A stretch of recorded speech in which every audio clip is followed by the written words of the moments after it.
Arkadaşlar bugün sizlerle beraber market simülatörü oynuyoruz arkadaşlar. Arkadaşlar en son biraz devam etmiştim ve test etmiştim oyunu. İyi mi kötü mü? Sizler beğenin yeter ki. Süpermarket simülatör.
Yaptım ya.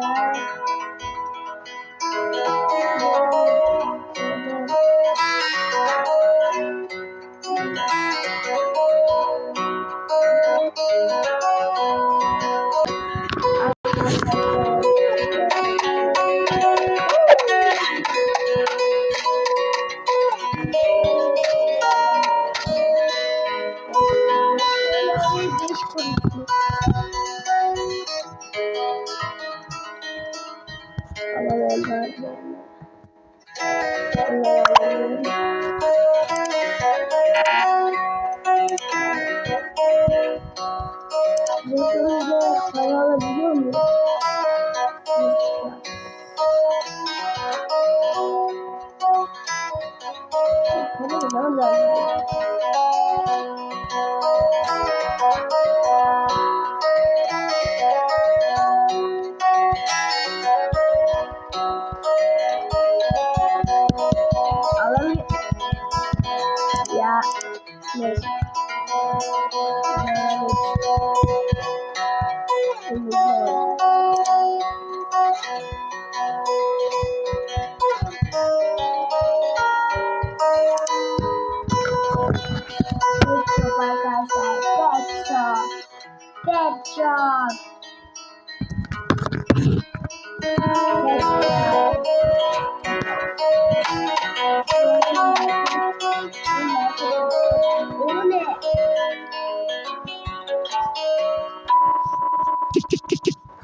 Ya. Dayı beni ne yaşamıyor dayı. Ben dayı. Sonsuza kadar gidiyorum.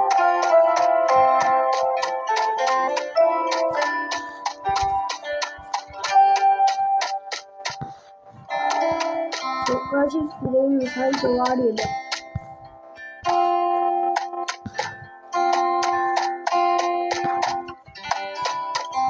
Neyse arkadaşlar bugünlük de bu kadar olsun. Emmi çay alabiliyoruz mu Emmi? Hadi bay.